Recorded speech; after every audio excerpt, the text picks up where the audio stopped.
नमस्कार दोस्तों, हमारी आज की कहानी है आलस।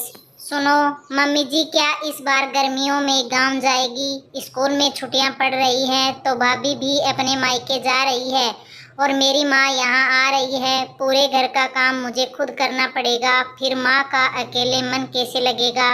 भाभी तो रुकेगी नहीं, तुम कुछ ऐसा करो कि मम्मी जी यहाँ रुक जाए। प्रियंका अपने पति मयंक से कहती है। मयंक बोला, अब मैं माँ से क्या कहूँ कि गांव मत जाओ, फिर भी तुम कह रही हो तो मैं एक बार माँ से कह कर देखूंगा। और भाभी मायके जा रही है तो मैं इसमें क्या कर सकता हूँ।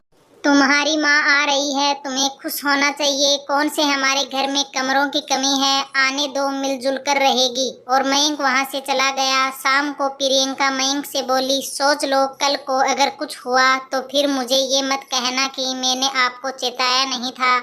हाँ, अपनी माँ को भी समझा देना। मानती हूँ उनके बेटे का घर है, परंतु इस घर में मैं भी रहती हूँ, मेरा भी तो कुछ अधिकार हुआ। मयंक बोला, घर का एक काम तुमसे वक्त पर नहीं होता, बस लड़ाई झगड़े करना जानती हो। भाभी सब खुद संभालती है, कभी सोचा है जब भी वो मायके जाती है तुम्हारे पसीने क्यों छूट जाते हैं। शादी को कितने साल हो गए, घर संभालना कब सीखोगी। इतना कहकर मयंक चला गया। दूसरे दिन मयंक अपनी माँ गायत्री जी को बोला, माँ प्रियंका की माँ यहाँ आएगी और आप चली जाएगी तो वो अकेली हो जाएगी।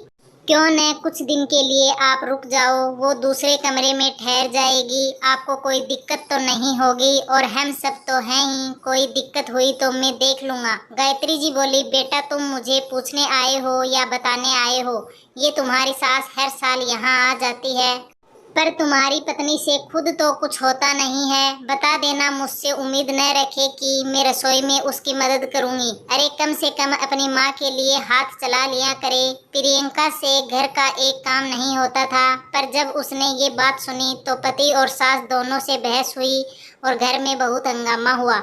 गायत्री जी ने उसी दिन ठान लिया कि अब बहू को सही रास्ते पर लाना ही होगा।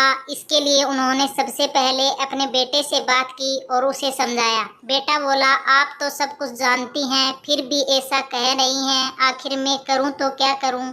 मैं कोई जोरू का गुलाम नहीं हूँ। वो तो प्रियंका की भाभी मायके जाती है, सासू माँ वहाँ अकेली हो जाती है तो प्रियंका उन्हें यहाँ बुला लेती है। और माँ आप अकेली कहाँ हो, मैं भी तो हूँ। कितनी बार आपसे कहा है कि प्रियंका को घर और रसोई के काम सिखाया करो, पर देखो कितने साल हो गए हैं। आप सास तो बन गई पर बहू को गृहिणी नहीं बना पाई। गायत्री जी बोली, हाँ बेटा बोलोगे ही, खुद की पत्नी एक काम नहीं करती तो उसका जिम्मेदार भी अपनी माँ को ही ठहराते हो।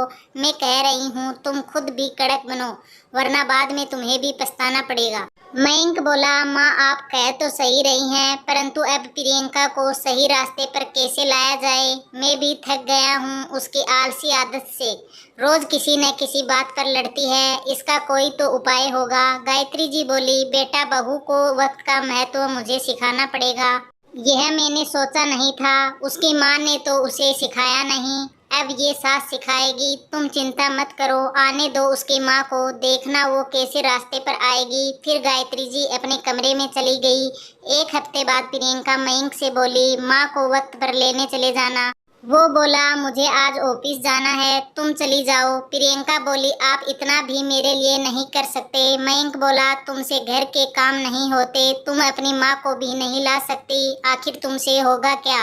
अच्छा ठीक है, समय निकाल कर चला जाऊंगा, अब मैं दफ्तर जाऊं। और मयंक फटाफट चला गया। वो रास्ते भर यही सोचता रहा कि बीवी और माँ के बीच में कम पीसता था कि अब तीन औरतों के बीच में लट्टू की तरह नाचता रहूंगा। शाम को मयंक ने वक्त पर अपनी सास सुजाता जी के साथ घर में प्रवेश किया तो पत्नी को बहुत खुशी हुई।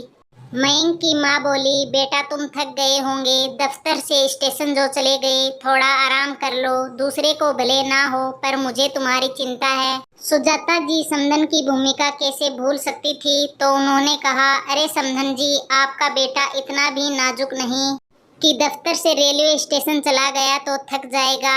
तब तो आप मेरी बेटी को शाबाशी दीजिए कि वो पूरा घर संभालती है। गायत्री जी अपने चेहरे पर झूठी हंसी दिखाते हुए बोली, सही कहा समधन जी, अब आप आ गई हैं तो रोज बहू के हाथ से गर्मा गर्म पराठे हमें भी वक्त पर मिलेंगे खाने को।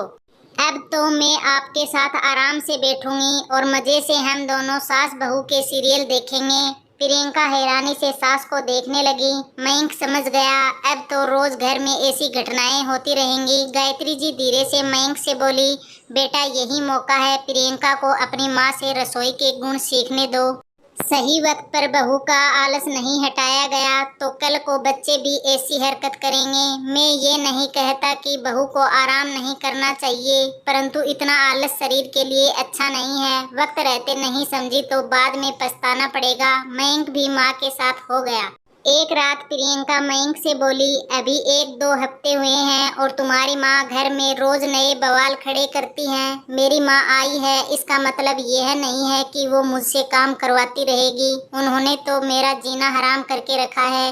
क्या कोई सास खुद की बहू को समझाने के लिए ऐसा तरीका अपनाती है? समझा अपनी माँ को। मयंक बोला, एक बात बताओ, क्या मैंने या मेरी माँ ने तुम्हारे साथ कोई गलत व्यवहार किया है? तुम क्या चाहती हो तुम्हारी माँ के लिए मेरी माँ खाना बनाए और मैं अगर रसोई में गया तो तुम्हारे मायके के लोग कहेंगे कि प्रियंका का पति रसोई में रहता है। सोच लो तुम्हारे ही मायके की बदनामी होगी। और हर बात के लिए मुझे या मेरी माँ को दोषी मत ठहराओ। अगर दिक्कत है तो अपनी माँ को वापस भेज दो। मुझे क्या थाली का बैंगन समझ रखी हो? उस रोज तो प्रियंका भी मयंक के इस रूप को देखकर डर गई। एक रोज जब प्रियंका की माँ ने गायत्री जी की शिकायत की तो प्रियंका बोली, माँ हर घर में छोटी मोटी बातें होती रहती हैं। आप बात बात पर शिकायत करती हैं, पर मेरी सास को देखो, न तो मेरे पास न अपने बेटे के पास आपकी शिकायत कभी नहीं करती है। मिलजुल कर रहना सीखिए। प्रियंका की माँ बोली, तुम्हारी सास तुम्हें इतना सुनाती है और फिर भी तुम उनका ही पक्ष लेती हो। प्रियंका बोली, माँ काश कि आपने मुझे वक्त का उपयोग करना सिखाया होता तो आज मुझे इतना कुछ सुनना नहीं पड़ता। एक तो मुझे रसोई का कोई काम नहीं सिखाया और न ही मेरी मदद करती हो। अब मैं खुद अपने सारे काम कर रही हूँ तो फिर से वही सब दोहरा रही हैं। सांझ में सुजाता जी मुँह लटकाए बैठी थी तो गायत्री जी बोली, समधन जी हमें तो बहू की ऐसी बातों की आदत सी हो गई है। बेटी की बात का क्या बुरा मानना। अच्छा होता अगर सही वक्त पर आपने बेटी को हर काम सिखाया होता तो इतनी आलसी नहीं होती। पर देखिए धीरे धीरे सब सीख रही है। सुजाता जी को एहसास हुआ कि शायद वो छोटी छोटी बातों पर जल्दी ही नाराज हो जाती है, जिसे उन्हें सुधारना होगा। कुछ रोज बाद घर से फोन आया। सुजाता जी प्रियंका से बोली, मेरे जाने का टिकट करवा दो, तुम्हारी चाची भी आने वाली है। घर खाली मिलेगा तो उन्हें अच्छा नहीं लगेगा। गायत्री जी बोली, समधन जी कहीं आप हमसे नाराज होकर तो नहीं जा रही? आपके आने से मेरी बहू में कितनी फुर्ती आ गई है। आलस उसके आसपास नहीं दिखता। अब तो घर के सारे काम वक्त पर करने लगी है। वो तो मैं आपके लिए रुक गई थी, वरना मैं तो कब की गांव चली गई थी। प्रियंका ने मयंक की तरफ देखा। मयंक बोला, सच में तुम में बहुत बदलाव आया है। हाँ मानता हूँ थोड़ी मेहनत ज्यादा करनी पड़ी, पर वक्त रहते तुम संभल गई, वरना सोचो आगे बच्चों को कितनी दिक्कत हो जाती। प्रियंका के चेहरे पर मुस्कुराहट आई और अपनी माँ से अपनी बातों के लिए उसने क्षमा मांगी और अपनी माँ को प्रेम पूर्वक उसने विदा कर दिया। समय रहते ही माँ बेटे ने मिलकर स्थिति को सुधारा। प्रियंका अपने सारे काम वक्त पर करती थी, कभी किसी को शिकायत तक का मौका नहीं देती थी। उसकी इस आदत से पति और सास दोनों उसकी तारीफ करते थकते नहीं थे। प्रियंका को वक्त का महत्व समझ में आया और घर में शांति का वास हुआ। धन्यवाद दोस्तों। तो दोस्तों हमारी आज की कहानी कैसी लगी? अगर कहानी पसंद आई है तो लाइक, कमेंट, शेयर और चैनल को सब्सक्राइब जरूर कर लीजिएगा।